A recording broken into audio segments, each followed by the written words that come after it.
It's time for the show that brings the magic right to your speakers. Ears up! What's up, everybody? Ears Up podcast. We are back in the studio, and we're continuing the tradition of the 9 old men, and hopefully we'll be done sometime in 2028. We'll see. I don't know. There are only 9 more men. There's only 9. We're going to go through and do their wives next. The wives of the 9 old men and how they all coped with the insane drinking. That's perfect. And, and then the children's the whole thing. We're There's also young men podcast. and, other men that we can talk about, mostly men. That's right. This is a man podcast right now.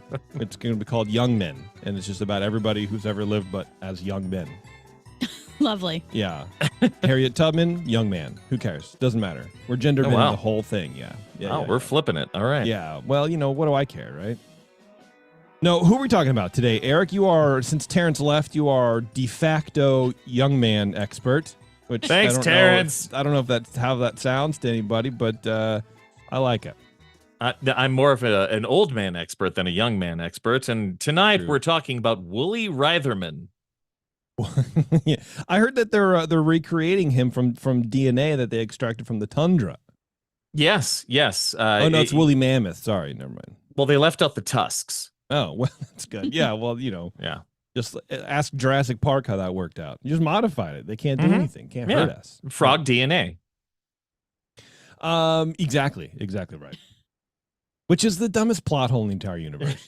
Because we just use frog DNA. So you mean to tell me that genetic scientists, like DNA experts in the field of DNA and animals, didn't know that certain species of frogs can flip their gender to reproduce? Like they didn't think about that? Well, we're not sure if dinosaurs are mostly lizards or birds, but let's use frog. I've got a frog right here, as it happens.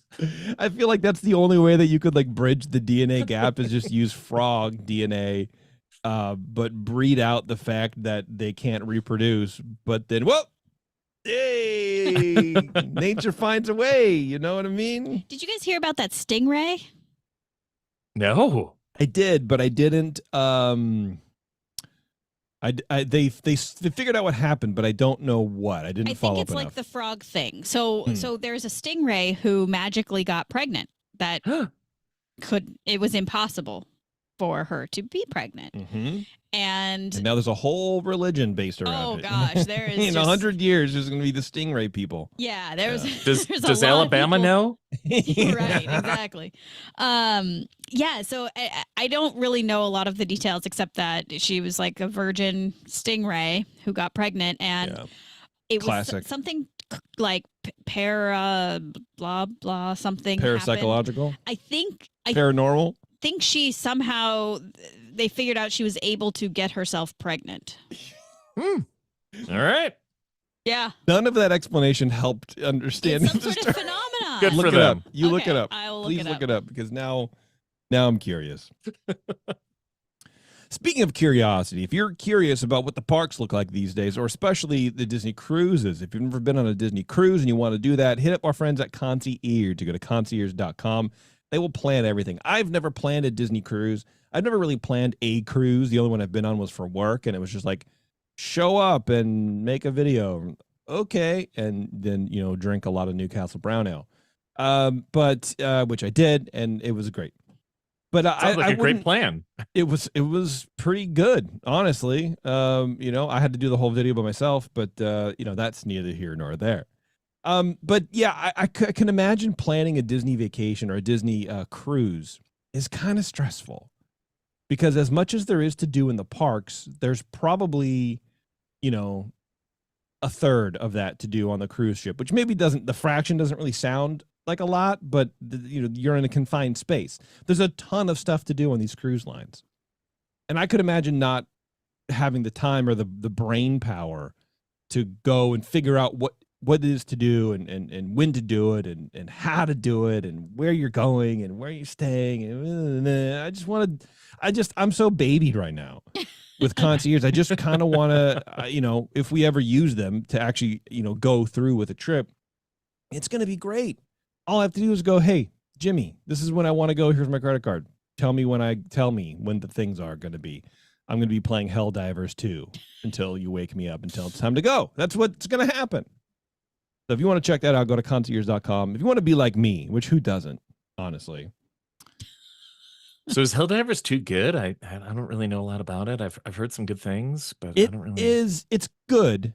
The internet would have you believe it's like the second coming of Stingray Baby Jesus. It's not that good.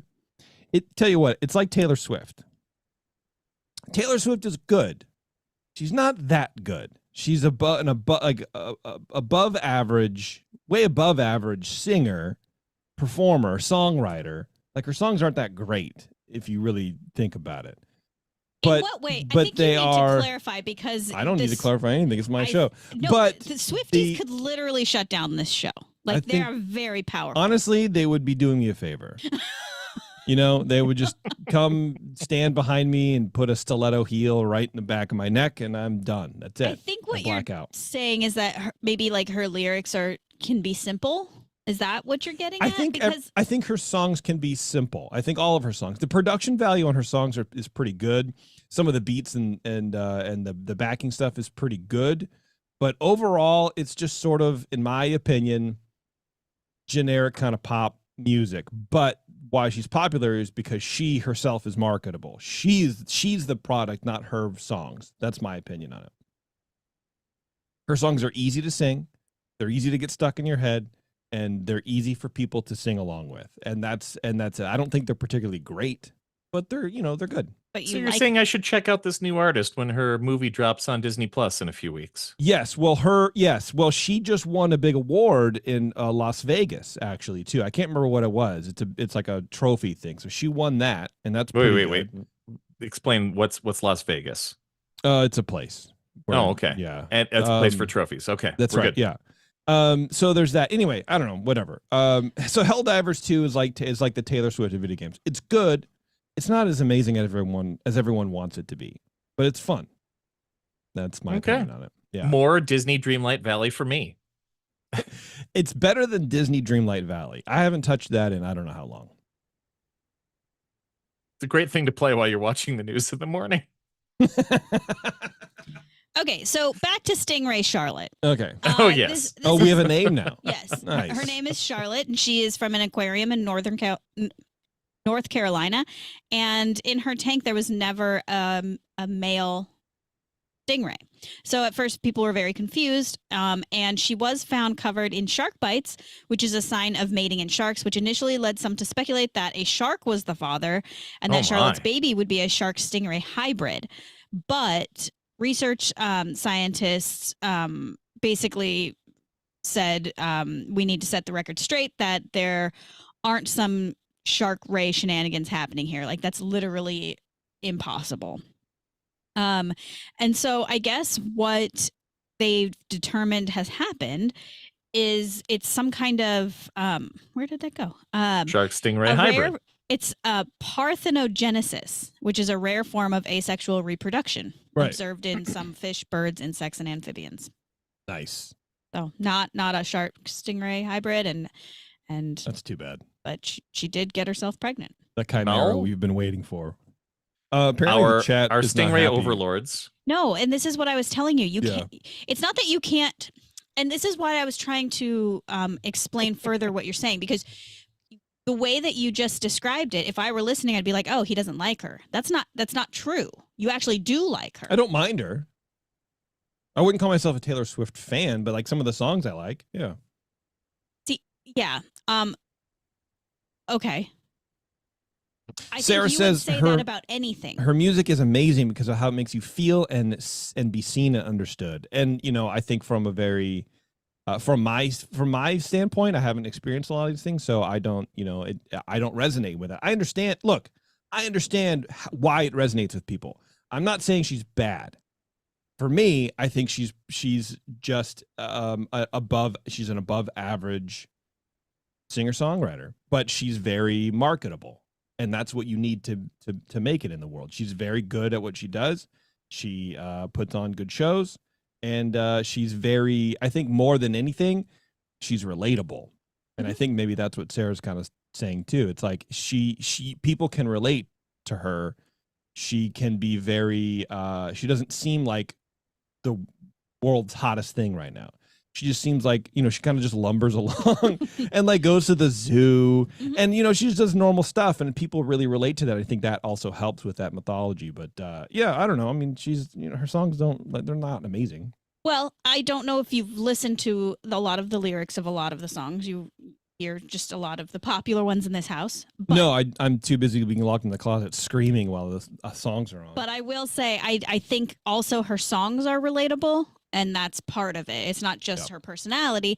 She literally writes every single song. And I think, and I was telling you this the other day, like I'm only a recent fan of hers because I couldn't really relate to being a person who's 41 years old. I couldn't relate to her music 10 years ago because she's young and singing about stuff that just didn't really relate to me. But now that she's a little older, she's singing about things that I can actually relate to. So I think she has just fans, just all the fans.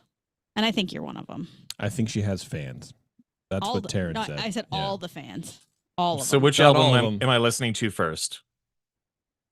Oh, gosh. I don't know. Uh-huh. Anything. The chat will tell me. Don't worry about it. Let's move on. Yeah, let the chat tell you. There are so many. Whatever. Who cares? Whatever. She's nice. I think she's really nice. And I every time I see her and Travis Kelce on my TikTok feed, I smile because I want those two to get married. I want them to buy a sports team and make little influencers. That's what I want. Genuinely, that's what I want. I think it's nice. And I'm still on the fence on this guy. I don't know. He seems a little douchey. You were like, oh, she saw him drinking, and then she's not late, and then he's now in Sydney. I know. So you were wrong. Can we do the show, please? Let's do the show. What do you think of that? I don't really care. Which show are we doing? The Super Bowl wrap-up show. All right. Well, Erik, you know what I liked. Take it away, buddy. Oh, we're just jumping right in there to Woolie. Yeah, I mean, what else are we gonna do? It's a Talk Woolie more type about of Taylor Swift. I suppose we could. Absolutely. How far into the recording are we? It felt like 4 hours, but it's only 13 minutes. Well, let me tell you all about Wolfgang Reitherman. Woolie was one of Walt's 9 old men, and he was born as a young man, a very young man. When he was born, he was very young. On June 26th, 1909. That happens. That tends to happen, yeah. Yeah, it's strange. They all the 9 old men have that in common. When they were born, they were not old. I love causality. Interesting. Mm-hmm. Yeah. Think about it. Yeah, let that sink in, brother. June 26th, 1909 in Munich, which at the time was part of the German Empire in the Kingdom of Bavaria. That's how long ago Woolie Reitherman was born. Okay. Wow, just seemingly an indisputable landscape of calm and passivity. Yep, that Nothing was the weird place there. Yeah. Yeah. Well, his family moved to Kansas City, Missouri when he was around 2 years old. Naturally. And then moved to Sierra Madre, California. I'm going to interrupt you because it amazes me how immigrants go to places. Like my family, like my grandpa came from Greece, from just this podunk village in Greece to Hayward, California. Like, how do you right? Like where you come into New York and you keep going until you hit the bay and you go, okay, maybe I'll just stop here. It just blows my mind. Ocean it's seems so weird. Kind of big. They went as far as they could go. You couldn't really go. Couldn't go any farther. We could have gone to Hawaii, but maybe he didn't know it. Maybe Hawaii wasn't discovered yet. Kansas City seems like kind of an odd place to stop for a little while. I guess my family stopped in Chicago and the Upper Peninsula of Michigan when they moved from Sweden. Mine too. There we go. Weird, man. And but yeah, so when according to one account, I haven't really confirmed this, but I saw it in one place. The family lived very close to Roy O. Disney when he lived in Kansas City. Nice. Before Walt moved out there. In Woolie's early days, he attended Pasadena Junior College, and he worked as a draftsman for Douglas Aircraft until 1931. He wanted to be a pilot in his early days and then said, you know what, I don't actually want to build the planes. I don't want to be an engineer. Let me study art. And he went to the Chenard Institute, where many of Disney's animators came from. And his teacher, Philip Dyke, suggested that Woolie apply to Disney to work as an animator. Woolie wanted to be a watercolorist, but when he came in, he had his interview, he showed off all of his stuff. Walt said, "Nah, you're an animator," which is another example of Walt saying, "No, you don't do the thing you want to do. Do the thing I want you to do." You don't know what you're good at. Right. I do. Right. Yeah. And on May 21st, 1933, he started his career at Disney. He was working on shorts, and as Woolie states it, he skipped the in-betweener step where most of the artists would begin. So he was doing full-on animation right from the start. And Woolie said that was great because he working as an in-betweener would have killed him with boredom. For those of you who don't remember some of the other times we've talked about Disney animation or any animation, the main animators would do these big beats, and then all of the in-betweeners would come in behind them and draw the little bits of animation that would connect these major story beats. And thankfully, Woolie got to skip that part because Walt saw something in him. So his first short was Funny Little Bunnies. You remember Funny Little Bunnies, don't you? Oh, of course. I just actually watched it before the show. Right. No, I've never heard of it. I don't know. Yeah. How about the band concert in 1935? You know that one. No. That's a Mickey short. No. You know what? I'll be honest with you. I don't know that I've seen a Mickey short. Oh, okay. Well, I don't know that I've. Well, that's not true. In the Main Street Cinema there, I've gone in and like watched those. Okay. But I know the Barnyard one, Barnyard Boogaloo or whatever, where he like flies the airplane into the barn. Oh, that one. I Is can't that remember. Plane Crazy else. or Plane Crazy. There you go. Yeah. That's it. I don't know. Okay. Well, you've ridden on the Silly Symphony Swings at DCA, right? Probably. Okay. Yeah. Let's say yes. Yes. That's the You band have. concert. Oh, yeah. Okay, so then I have seen. Yes. Let's just say yes. All right.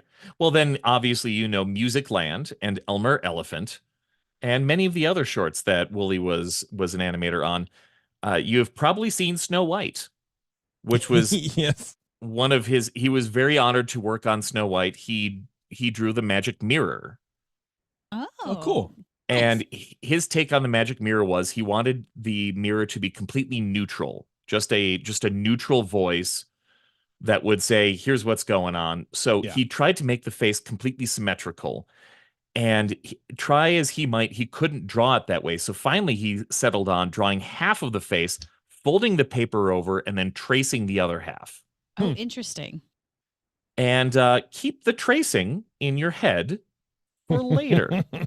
But it worked out pretty well. He was a little disappointed that Walt eventually decided to put the smoke effects in front of the magic mirror and some other distortions on the animation because he spent so much time trying to create this perfect character. I still think it worked out pretty well, but I guess as the guy who drew it, he might have some different feelings. It did work out well, but I will say she certainly is not neutral. Right. She sounds mean and vindictive. It's interesting. Yeah, it's definitely very interesting to see that take on things. Woolie became known for creating perspective and building this blend between comedy and drama in his work. He did Monster of the Whale and Pinocchio. We'll talk more about some of his approach toward animation later. He did some work in Fantasia, specifically in The Rite of Spring when the dinosaurs are fighting. And he did some scenes of Timothy, Q Mouse, and Dumbo. But then in 1942, he left Disney to join the Army Air Force. Oh, interesting. So whereas many of Disney's animators stuck around to help dig the studio out, Jason did a great episode, was that about a year ago, on the wartime efforts? Probably, yeah. Yeah.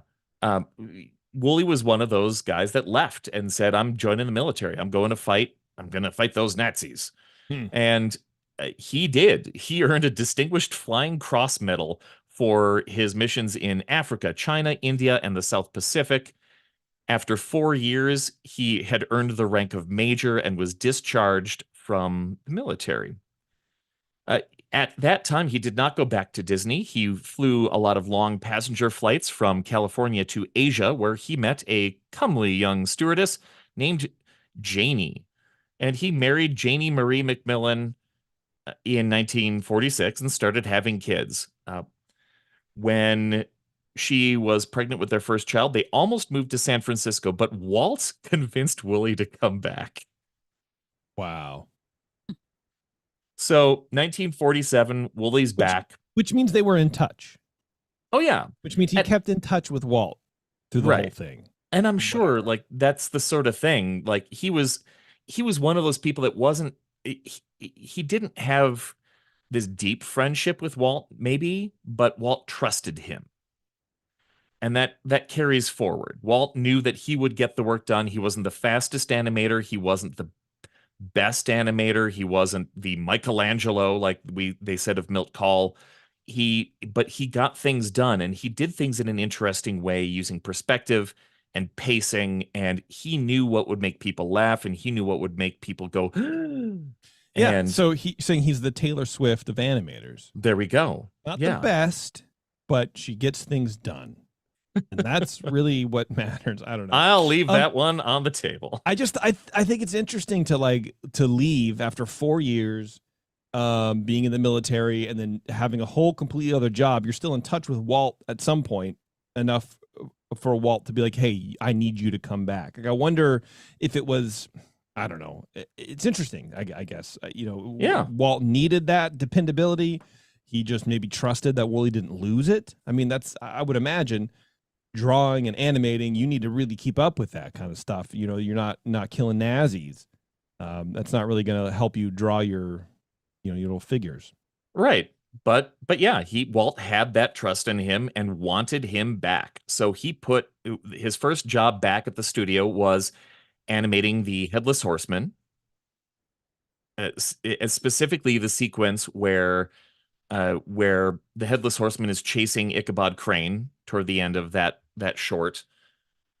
And Woolie continued. He animated key sequences in all of the feature films until Sleeping Beauty. And that's when he kind of stepped up to an animation director. He got more involved in directing than animation. According to Woolie, he convinced Walt to move forward with Cinderella. He said, it's time to do a feature again. Walt was a little embarrassed by Jacques and Gus, the little mice. He thought they were silly. And Woolie's like, no, let's do it. I think it'll be great. And it worked out. He stepped up as an animation director. He directed a lot of the character work in Alice in Wonderland. He was impressed that years later it got more popular because it wasn't a huge commercial success at the time. He said it was very popular, especially among the college kids. Imagine that. I wonder why. That's so weird. We'll get down to his style and philosophy. In 1959, he was fully directing. Walt had stepped back from animation a lot to work on Disneyland and such, and Woolie was trusted to be the sole director. He started out doing individual sequences in some movies like Sleeping Beauty and 101 Dalmatians, but then when he got to Sword in the Stone, he was the first sole director for a Disney feature. Before that, it was always directed by multiple people, but Woolie was trusted to run the entire show. Wow. The animators generally trusted Woolie to get the job done. He did it in a friendly way. He was very collaborative, very supportive, and it worked. I wonder what that feels like to work for someone who is like that or to be like that. That's right, weird. right. Yeah. Supportive? No, come on. Yeah. Now, things didn't always work out perfectly. When Walt passed, Woolie stepped up and said, hey, we got to continue animation because the studio was willing to shut down animation. They were ready to step back and say, we can just re-release all the classics every few years. That's we'll cool. make money off of those forever. Wow. But Woolie stepped up and said, Jungle Book's almost done. And Walt saw most of that. Aristocats, Walt at least said, that's a good concept. Do it. Let's start those. And thankfully, Jungle Book was very well received. It was a huge success. Aristocats was still pretty much a success. And that kind of cemented animation for the next few years, where Woolie was able to lead the studio for a long time. He had 3 young sons, all of whom played Disney characters: Mowgli, Christopher Robin, Wart from Sword in the Stone. He brought his kids in to do all of Wow. these young voice roles. Yeah, because he's seen those residual checks. That's Right. amazing. You know what I mean? The grandkids are probably going to college based on those residual checks. Right. So Woolie continued on until he had some creative differences during Fox and the Hound, where he stepped back. He was still involved in animation for a long time. His last feature that he was involved with was The Black Cauldron. Now, Okay, ending on a low note. yeah. Still kind of cool if you haven't seen it in a while. I haven't seen it yet. Actually, I've never seen really? it. I Never? keep meaning to watch it. I've never seen it. Yeah, I've never seen it. It's dark. I wish I could have seen it the way it was before Katzenberg came in and said, let's edit this. And they're like, you can't edit an animated movie that way. You can't just cut stuff out and reshoot it. Watch me. Right. Now, Woolie's style and philosophy is really well laid out by Andreas Deja, who wrote the book The Nine Old Men. He has a blog that he's been doing for years. He was another Disney animator who really focused on the Nine Old Men in particular and the history of Disney animation. So I've got a lot of quotes from Deja and from a lot of other animators that Woolie worked with over the years here, describing how he got things done. I should have bought this book sooner. Please seek it out. I'll hold it up here for the camera because, some people might watch this, The Nine Old Men. It's less a documentary sort of style, less a biography, and more a look into the art style of each of these people and how they built things and how they approached animation. There's multiple pages where it's just image after image, so you can kind of compare those major beats as they go through and see how these guys approach things differently. It is a little more interesting, I think, than he went to high school and one time he fell and the gym teacher said, you get up. And that really motivated him for the rest. That I don't resonate with.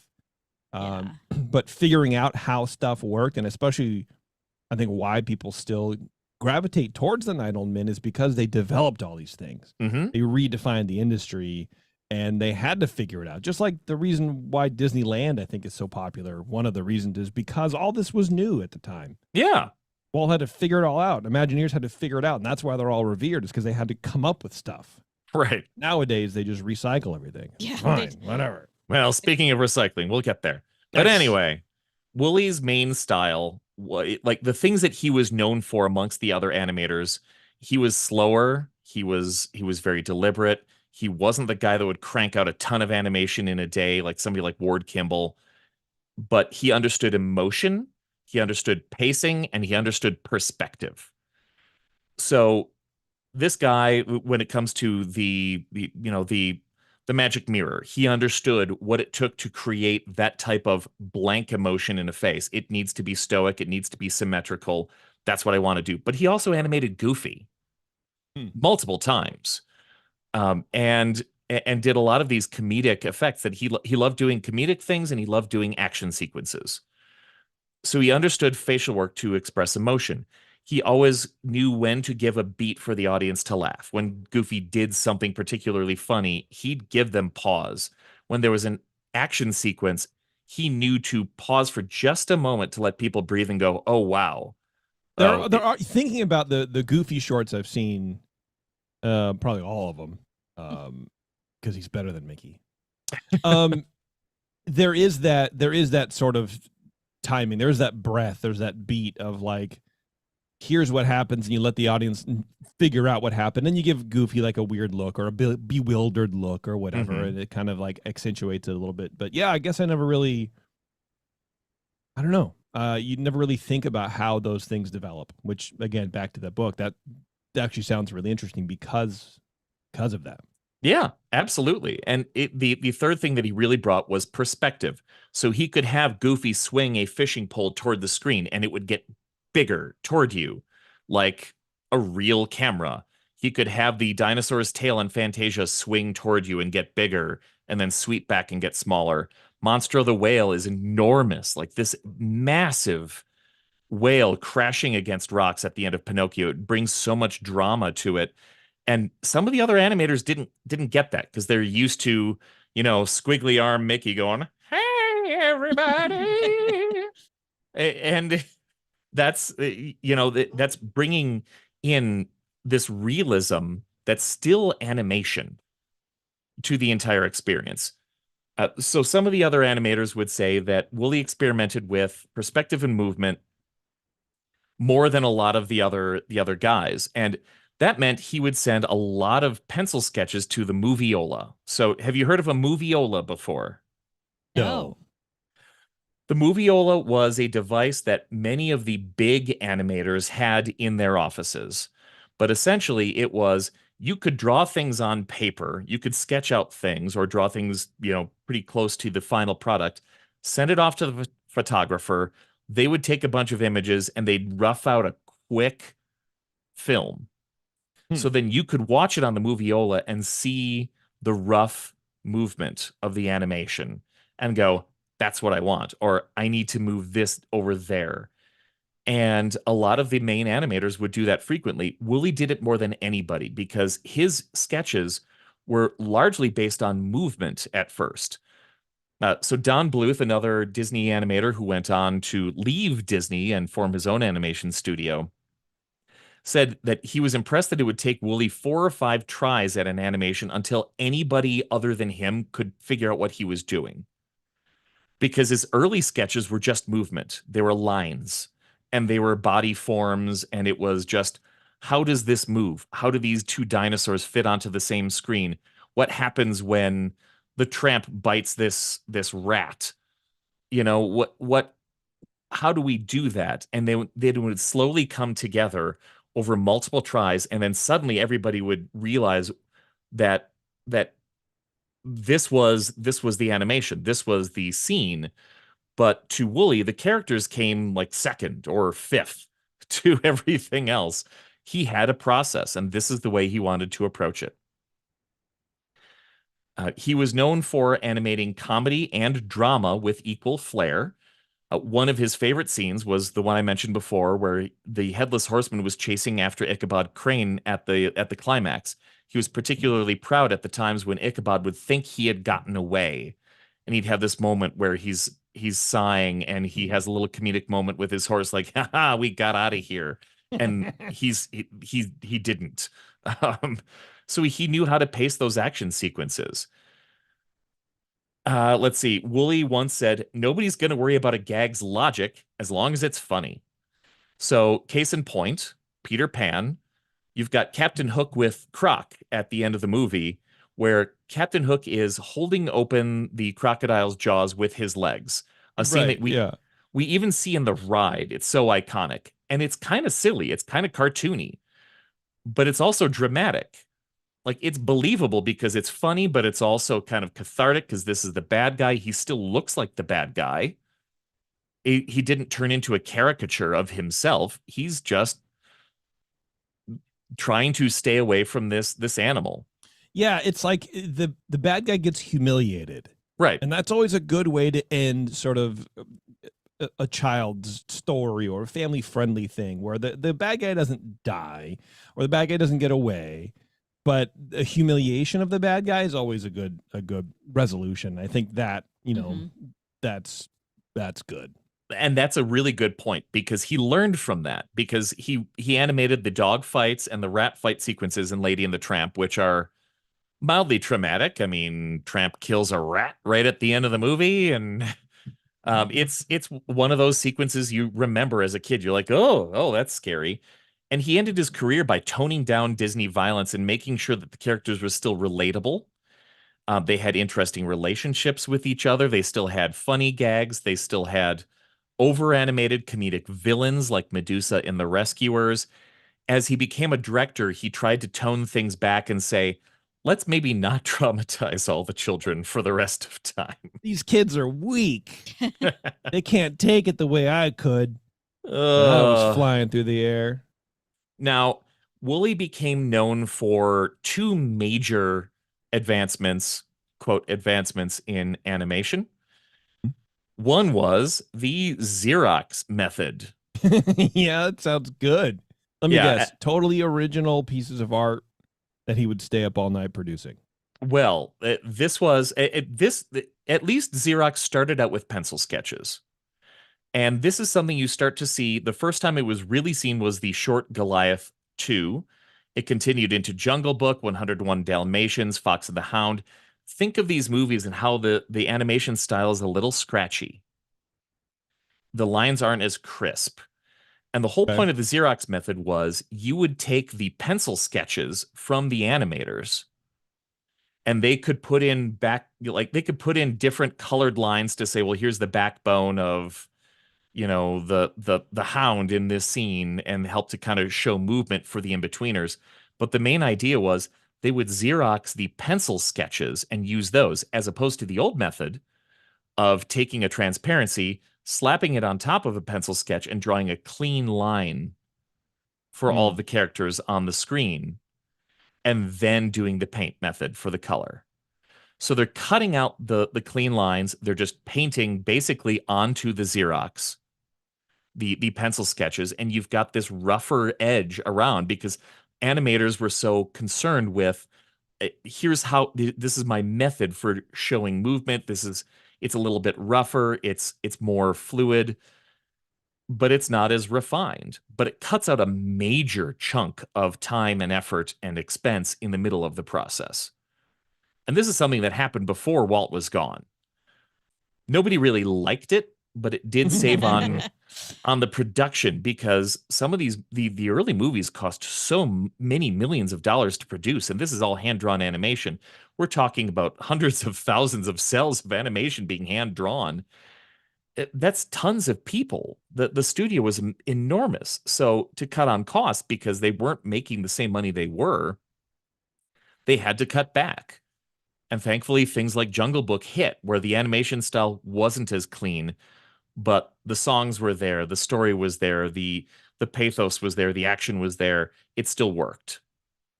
And that's kind of what carried the studio forward. The other thing that Woolie is probably more reviled for was tracing. So that's where I thought you were going with the Xerox method. Yes, Xerox method is separate from tracing, and I'm learning this now. There we go. So tracing was this procedure where you could take old animation scenes that had been preserved and then trace over them. So you could take a scene where Snow White is dancing with the dwarves and translate it into Robin Hood and Maid Marian dancing using the same movements. You're going to trace over them. You use the same body type and then put the rest of the features on top of it. And you can use this in Aristocats as well. You can use this in Jungle Book, The Rescuers. You can use it in anything, because you already spent all this time and effort to animate real people dancing, because that's how they learned in the early days, was watching videos of film strips of people dancing, and sometimes tracing over it to get some of the major beats, and sometimes going, okay, well, this is how people move. This was a very controversial technique, which is actually one of the reasons Milt Kahl, one of the other 9 old men, quit the studio. He couldn't stand reusing Snow White in The Rescuers and Robin Hood. He was embarrassed to see classic animation used in such a crass way, and he said, I'm not doing this anymore. So I will, let's see, do you have the link ready-ish? Yeah. Sure, let's do that. So we can probably share the link with everybody, but this video I think was really well done. It shows the multiple sequences together using a sequence from Robin Hood, the song about the fake Prince John, and pulling in sequences from other animated features that use the same exact movements throughout. Yeah, let me pull it up here. Okay. I'll keep talking. After my name is Taylor, and my name is Taylor, and you don't think about it because my name is Taylor, and I'm really Taylor. Oh, you know I'm Taylor. Is that a song? No. Okay.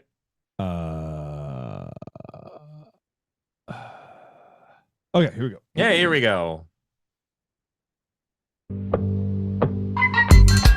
Oh, this is not the right link. What the heck is this? Sucks, but it also kind of slaps. What the hell happened to my link? I probably just let it play too long. That was kind of awesome, though. It wasn't bad. It's not whistle stop. It's no,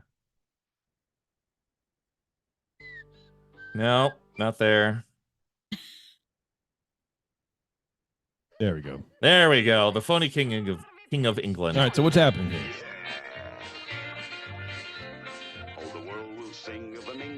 All right, so this is Little John singing a song about the fake King of England, but there's a lot of dancing and movement that's going on that's reused in other sequences. So if you scrub through this video, they post both sides, and you can see the exact same movements. Robin Hood and Snow White is on the screen here.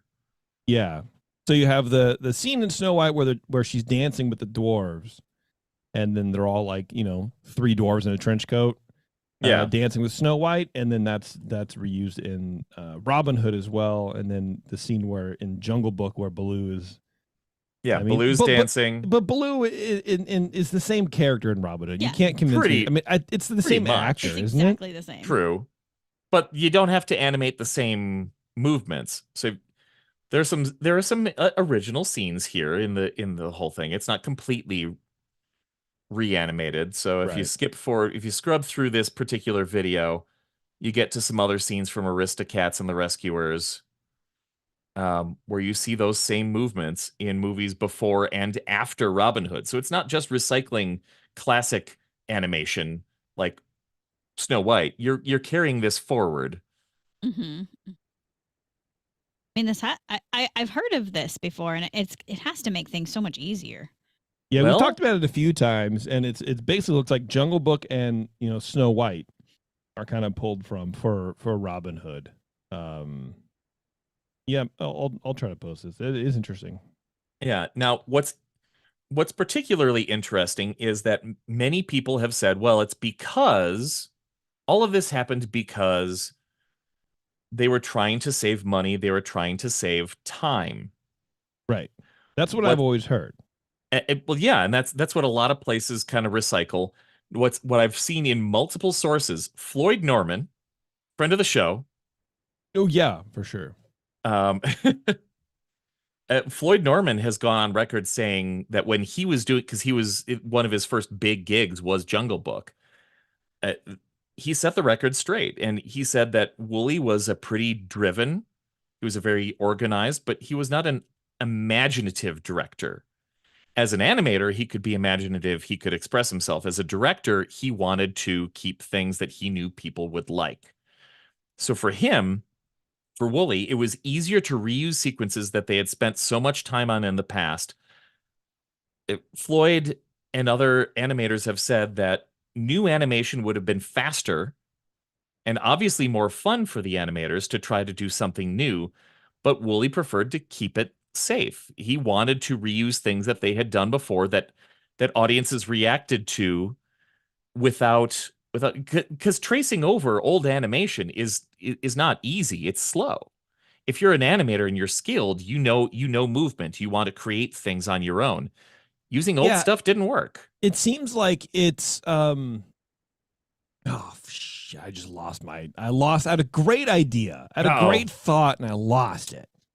Oh, it seems like he might have been unsure of Robin Hood, of the story, because that's where it seems like all this is kind of coming from, where they're reusing all this stuff for Robin Hood specifically for the first time.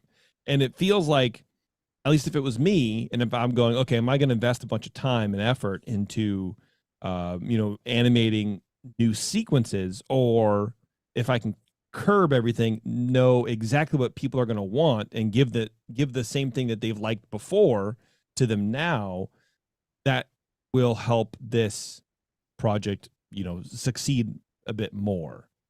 So to me, it feels like he didn't really respect the project, or not respect the project, but didn't really have confidence in the project that this movie was going to be good.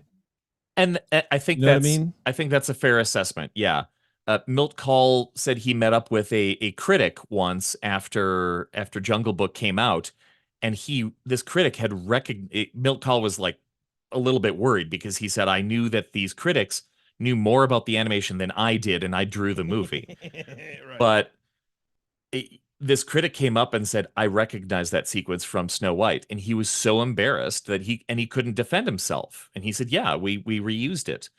It became a major point of contention between Woolie, Milt Kahl, Frank Thomas, Ollie Johnston, several of the 9 old men really got upset about it. And it was a part of the reason several of them left.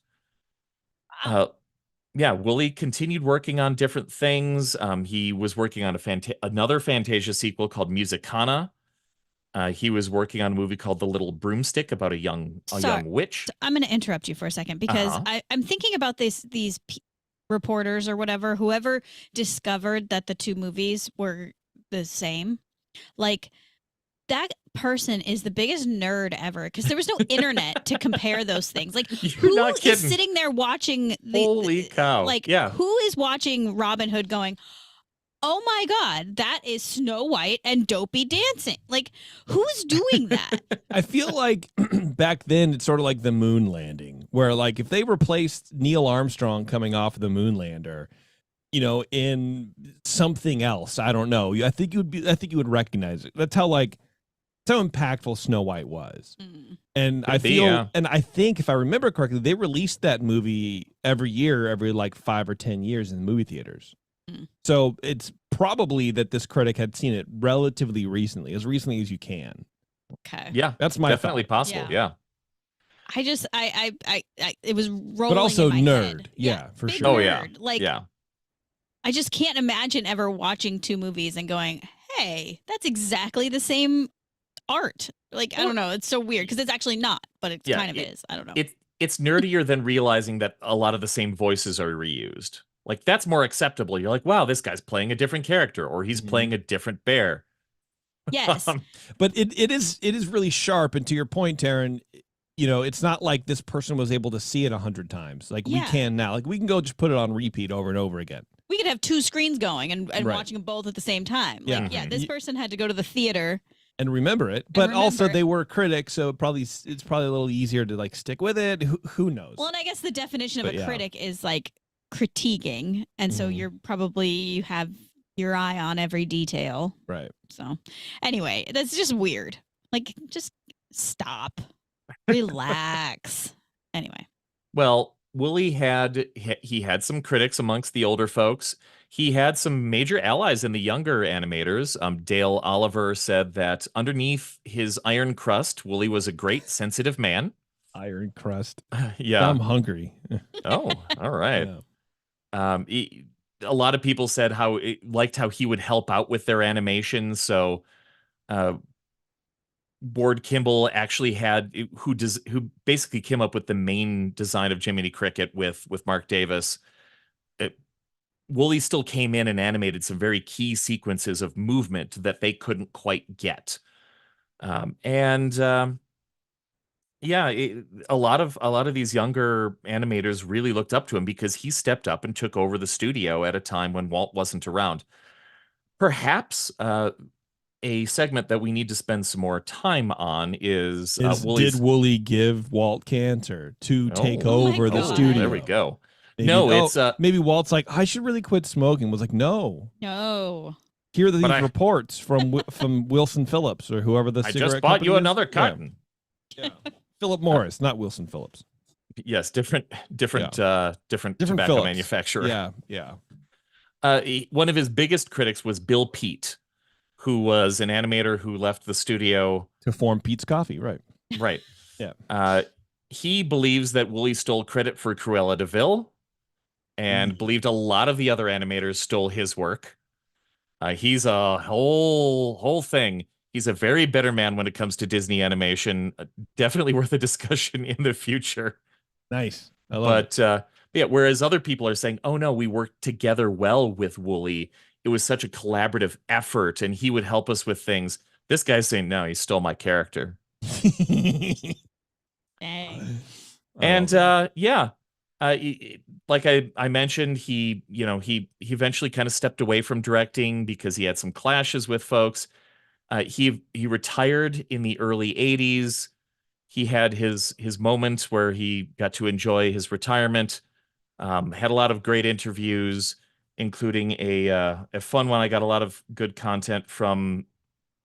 Now I can't find the name of the magazine because I moved on to another page. But yeah, like a lot of early, like kind of e-ticket sort of magazines where they wanted to talk to the old guys because they were starting to retire. Well, unfortunately, Woolie died on May 24th, 1985, at the age of 75. Wow. Young. Yeah. He was in a car crash. He veered off the road, hit a tree just blocks from his home in Burbank. There's a whole article about it in the LA Times that does a great review of his life and That's the awful. projects. Yeah, it really is. But yeah, pretty sudden. There's not a lot of information about how that really happened, but yeah, they say he was survived by his wife Janie, his 3 sons, 3 grandchildren. He was described as, first of all, an actor, second, a story man, and third, an artist. I'd like to end this one on a quote from Woolie himself. My work has a vitality and a I don't give a damn, just try it quality. Nice. What does that even mean? That's these old guys are like, I don't know, I just drew it and it works. Yeah, just I figured it out. I mean, I didn't have anything to compare it to, so whatever I did was the first effort, and that was it. Walt seemed to like it. There's something to be said for like trailblazing, where you can just get away with that stuff. Yeah. Where it's like, what are you going to compare it to? Right. Nobody else has done this way before. So, did it work? Sure. Is it better than anything else? I don't know, and neither do you. So let's go. Yeah. Yep. Well, very good, Erik. Very good. We're going to take a quick break. We're going to come back. Let's do some news. There's quite a little bit to talk about, and then we'll get out of here. So hang on, everyone. It's Ears Up. We'll be right back. Back to Ears Up, where the opinions never stop. Ever. All right. Thanks for hanging around, everyone. Sorry about that blank space, but don't blame me. We had bills to pay. Was it? Are you okay? Was it blank? He's now Taylor just Swift speaking with Taylor Swift songs. Yeah. Oh, I don't get it. So no, that's all right, man. You're the only one who won't get it. I'm just the man. I got to scrub back to see you need to calm down. I did that to Alice the other day.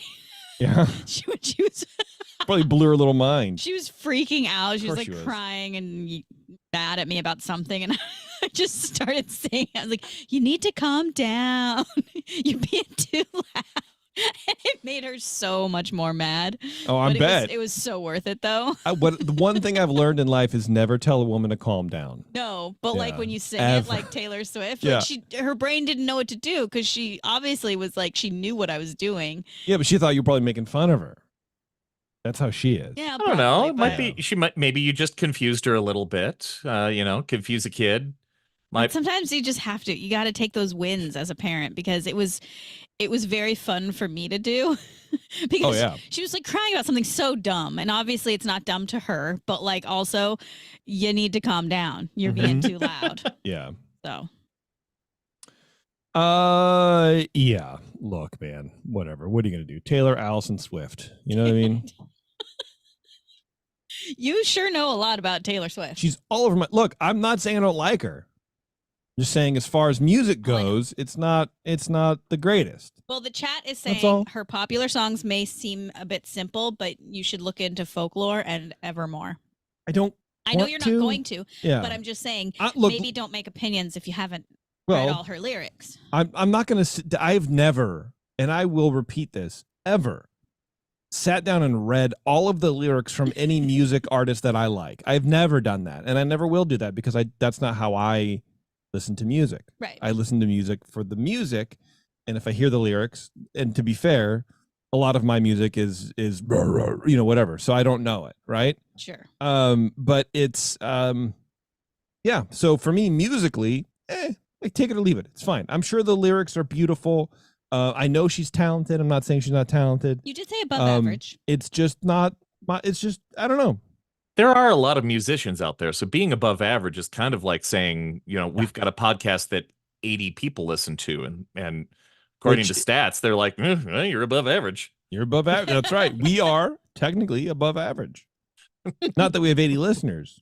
We have 104 active in the chat. Quiet I'm down, just joking, chat. everybody. So many people. See that. Please join the chat next time, listeners.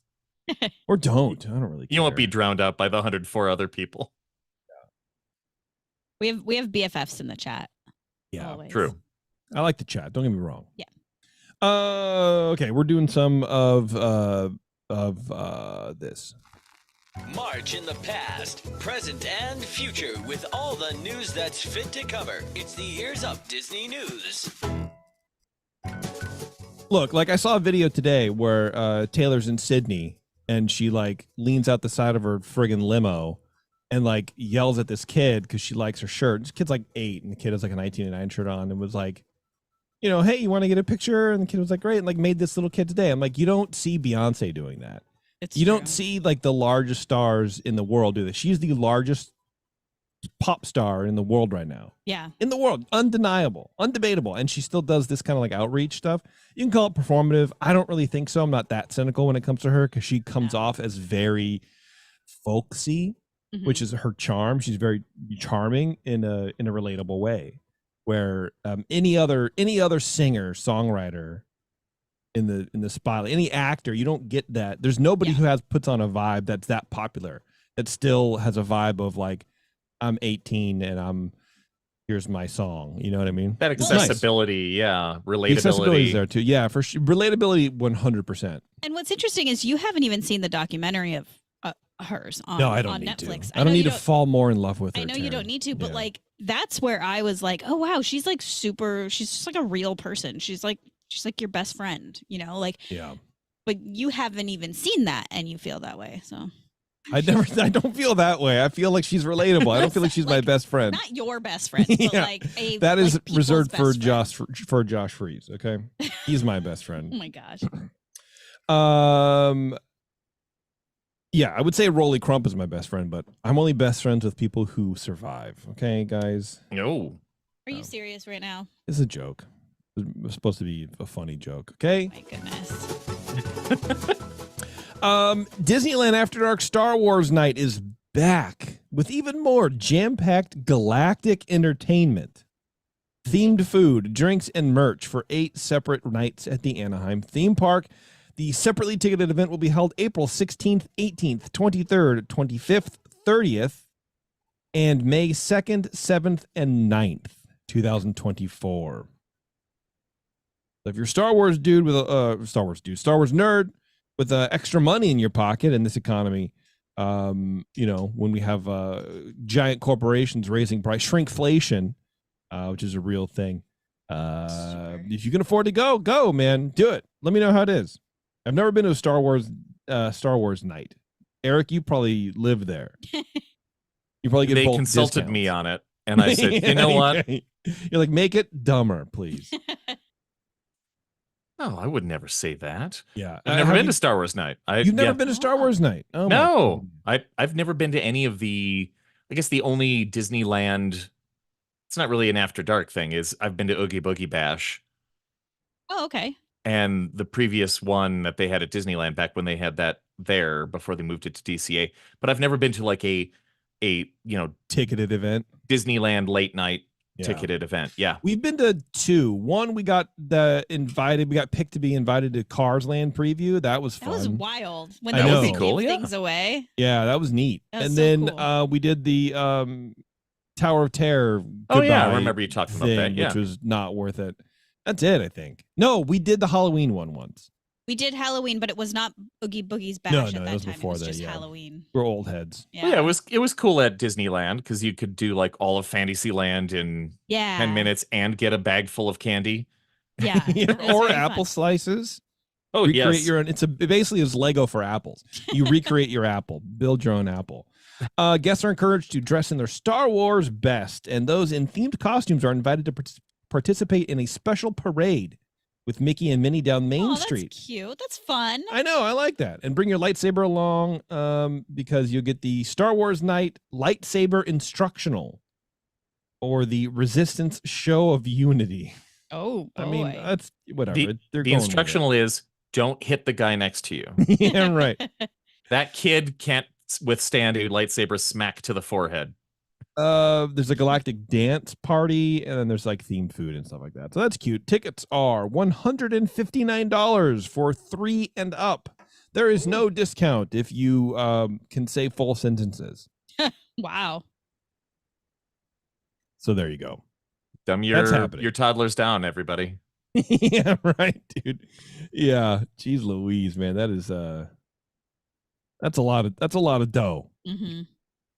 Speaking of Disneyland and fun things that happen at the park, have you guys seen the story going around social where a Disney influencer fell into Snow White's wishing well? No.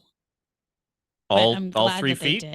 They did. Right. Yeah, I'm super glad this person fell. She was taking a picture, and these people, look, I'm sure they're fine. Maybe I should we should see. Yeah, maybe we should see. I gotta get back I to feel the like Zoom. I need to see this. But this lady was like sitting on the side of the well, taking a picture, the influencer picture, basically claiming the spot for herself, and nobody else could get by. Okay. And she fell backwards into the wishing well, and I think it's very funny. Oop, that's not it. No, this is my reading, guys. Light reading, solving the puzzle of long COVID. I'm trying to do my part. Okay. I thought you weren't looking this stuff up anymore. I don't look it up, but when articles come across my feed, I want to read about them so I can post them on Facebook and get people mad at me. Here, God, now I'm going through all of my news. Come on, where is it? Ooh, clickorlando.com. Did it just go away? Dude, I'm going to be so pissed. Here, I'm going to stop sharing so you guys can't see my news. Spoiler alerts. Yeah. Brian says the video was great. So thanks, Was Brian. it? Okay. The hell does Brian know? Look for our show notes where Jason might find it. Going through all my tabs. Dude, I think it's gone. Oh, no. Someone hacked my computer. There it is right here.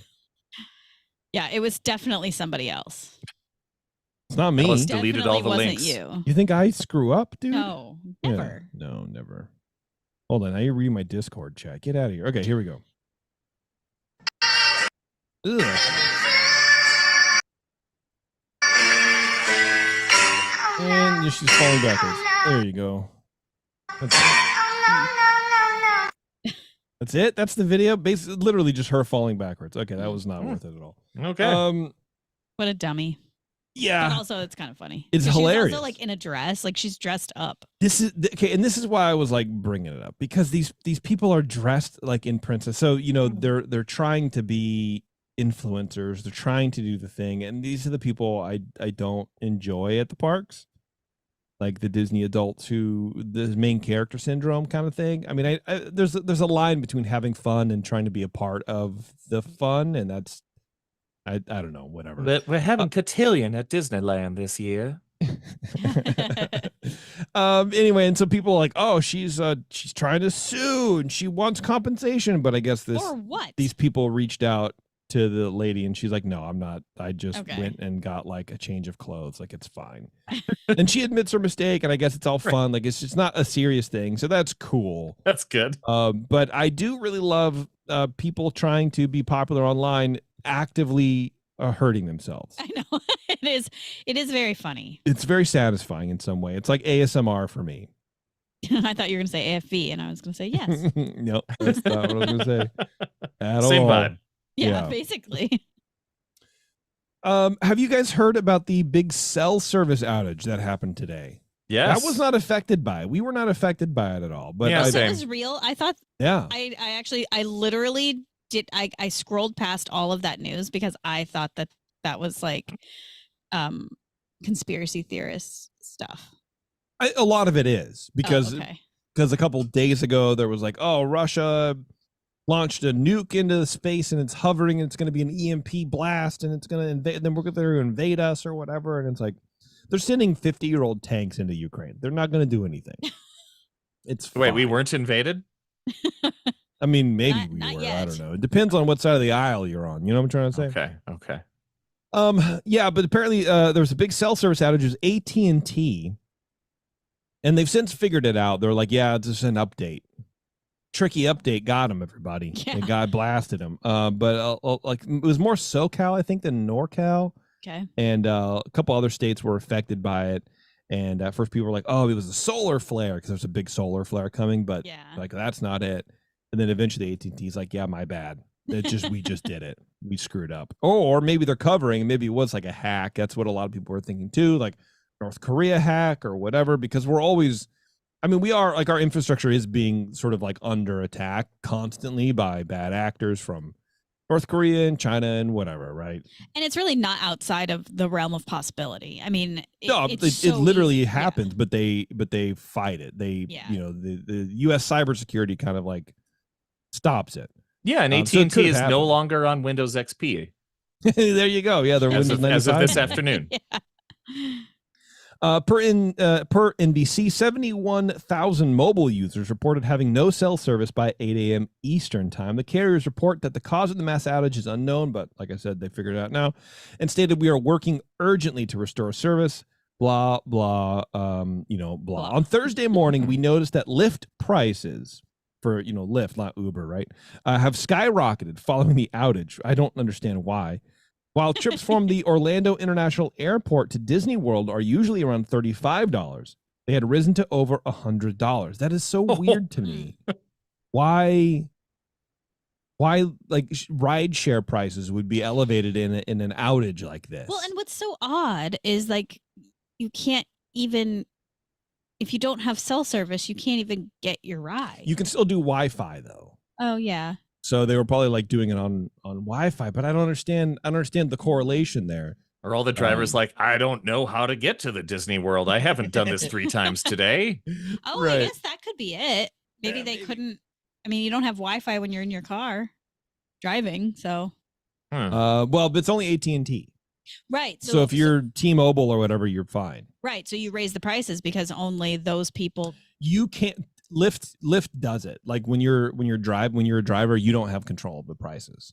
No, I understand, but Lyft is raising the prices because they won't have enough drivers to be able to handle their normal amount of people. Maybe it seems automatic to me. So something triggered that. I don't think it was a decision made by Lyft. I think it was just probably there was more demand, and so it just shot it up, Yeah.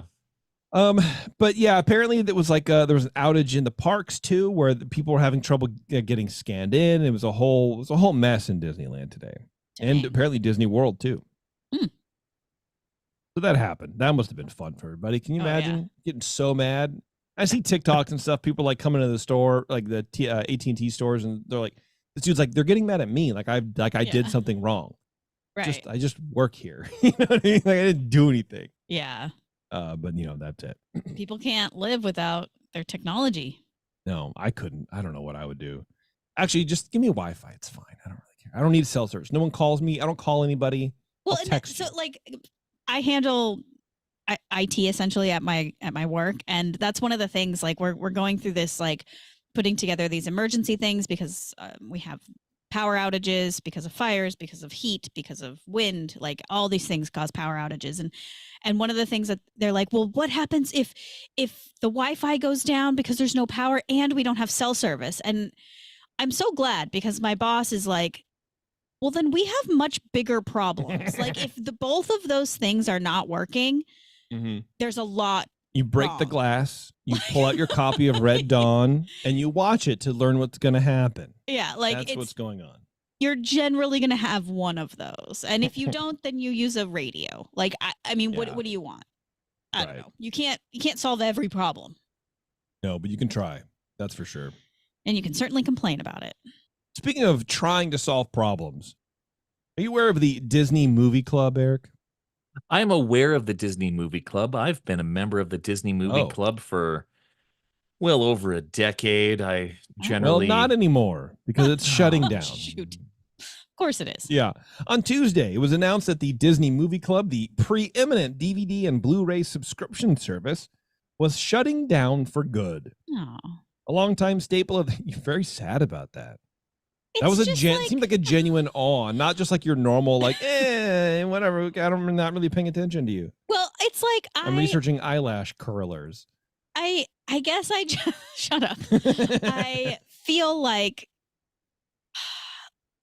I just feel like it's like another thing that like why close it? What is it? How is it affecting them? Like why can't they just let us have anything? I mean, I hope don't there's even- still. What do you mean? I don't even know what it is. but Yeah. it's So like, how are you? I'm just sad because it's like I think I'm sad because Erik said that he's a part of it, and it's like well, So you're trauma collecting. That's what He's you're so doing. Yeah. cool. basically. Okay, I'm good. sad for Erik. All I right, think good. this sucks. That's great.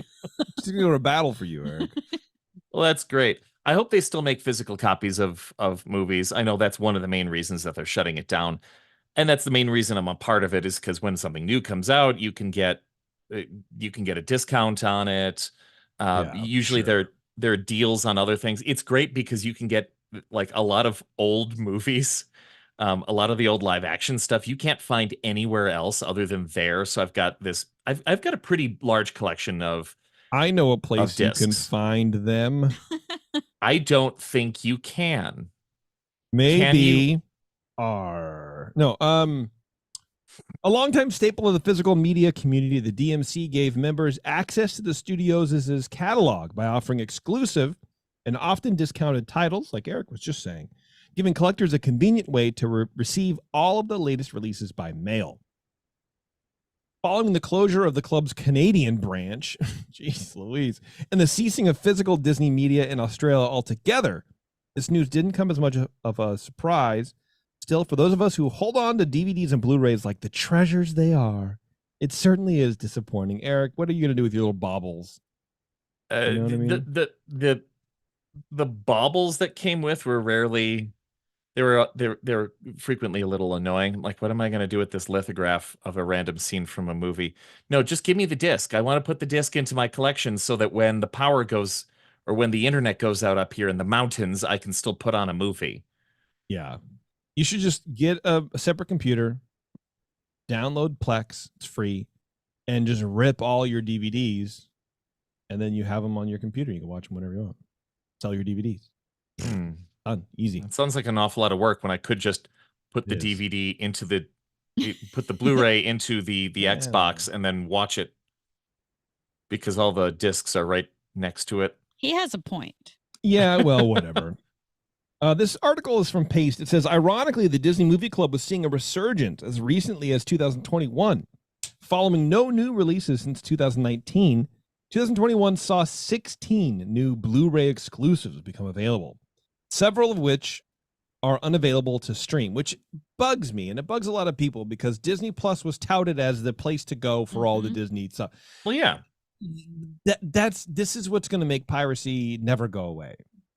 It's that you sign up for Netflix, you sign up for Hulu, you sign up for Disney Plus, expecting these things to always be there because that's how they were sold. And then they learned, oh, we don't have to actually do this. We can take these limited edition shows away, like Friends, and never bring them back, and it's fine. And you can't do anything about it. No, it's really annoying. Complain. Yeah. For years, animation fans have been asking for the Black Cauldron on Blu-ray, but in a continuation of Disney's known aversion to the film, they'd put it off releasing it until 2021. Oh, I gotta go find that. I have that. Other major releases that year included the creepy 80s duo The Watcher in the Woods. Erik, have you seen that? Yeah, I have that on disc too. And Something Wicked This Way Comes, as well as Make Mine Music, the only Walt Disney animation movie still not on Disney Plus. This goes to what this makes me want to revisit my idea for a new podcast, where it's like watching the live action and breaking it down and like talking, like just revolves just around that. Not even just like the movie reviews like we do or we used to do. We don't do anymore because no one cares. No one cares to do them. I think that would be good because I want to see like $1 Million Duck and Follow Me Boys again. Like, talk about those. I think it would be fun. Yeah, fun thing to do. The computer wore glasses. yeah. My Son, the Shoe, or whatever it is. You know what I mean? That's probably one. Those 1956. Those are weird times, man. I feel like you guys are just saying words. I've never heard of anything that you guys just said. Yeah. Well, I think I may have made mine up, but I think there is one called like My Daughter the Shoe or whatever it is, the tennis shoe that ate my daughter or something. Oh, no, that's right. It was the computer wore tennis shoes, not glasses. There you go. We're There we literally go. talking about the same exact movie. We both made it up. Yeah. I'd like to reference back to a few years ago when Disney Plus came out, and I remember this quote from Jeremy where you were talking to him about Disney Plus, and you said, "Are you going to get Disney Plus?" And he shouted, "I am Disney Plus." Oh, that's funny and probably true. Yeah. I don't know what that means, but It means he has all the stuff already. doesn't though. It's Jeremy. Well, I know. Yeah, he's just lying. He's got the but- 6 movies that but he Erik watches. is Disney Plus. Right. Here's another one. Disney is related. Disney is holding back 20 plus 4K remasters of Fox classics. This report claims that they won't release them at all anywhere. Why? Like what classics? Take Well, that, talking X-Men about? X3. I don't know. We're going to figure it out. Maybe we're going to dive into the Screen Rant article. Getting it started in the animated. They bought 20th Century Fox in 2019. According to a new report from the Digital Bits, okay, 20 classic titles from the Fox catalog have been remastered in 4K, but Disney currently has no plans to release them. This means no video on demand release, no Disney Plus release, and no physical media release. The potential silver lining here, as outlined in the report, is that Sony Pictures Home Entertainment has inked a deal to handle all of Disney's physical media releases going forward. There you go, Erik. You were hoping they were still going to produce physical media? Sony is going to do it now. Cool. Weird. I know. This person is saying it could mean a streamlining of the company's physical media production process and maybe a release for some of these titles that they're holding on to now in the near future. So maybe they're holding on to them because they knew this deal was going to go through with Sony. So they're like, we're going to shutter everything now and then hold on to them and see how everything goes. But Interesting. Yeah. Okay. Hey, I'll buy more discs. One of the main reasons that we really started getting into physical media, well, I guess it was back in Chicago where we actually had decent internet, but we had to run a very, very long Ethernet cable from the wall to our Xbox to stream early Netflix stuff. hell yeah. But the other main reason it was collecting the points that you would get from the reward points. This is what our friend Charlie, our announcer friend Charlie, did. And he was like saving up to do a thing, and I don't know that he's going to be able to do the thing now. Was it the Disney Studio Tour? The Disney Studio Tour. There we go. That's Yeah. right. Because we've done it once, and we now have enough points to do it a second time. So whoa, might better need to do be it. a show thing if they're going to shut down doing more of this. But we at least have enough for a what is it, 6-person tour? So yeah, maybe there we go. Cool. Get that Terrence and Bev back on. I don't know. Yeah, like they would do it. Have them head up to Burbank. I'm trying to read this article to see if they listed what shows or what movies they've remastered and aren't releasing, because it's like an insider thing. But And they still haven't no one put it in the says. article. Yeah, no one says. Ah. I don't know how much of that I believe. It's kind of one of those things where you can't really prove anyway. So you're kind of like, I don't know. Let's just say this. Maybe it was Meet Me in St. Louis or the Philadelphia Story. I don't know if those are Fox. The Philadelphia boys. Okay, we have some more news, but we're getting late. So I'm going to try one more. Not that one. That's really boring. That one's It's about the Philadelphia Story. That one's kind of sad. Yeah, that one's angry. This one's angry too. You know what? We're done. Okay. We're gonna be done Hooray! because there's a lot of like not really good news, Mm. and it's too late to get into that. And we don't want to end on a angry or sad note. Yeah, I mean, I can give you the headlines, but basically, Florida is being Florida and having permission slips required for students to see Tangled and stuff like that. Oh my. Okay. Yeah. Tangled. Yeah. Yeah, I don't You need can to guess leave why. This getting super annoyed. Yeah. So Yeah.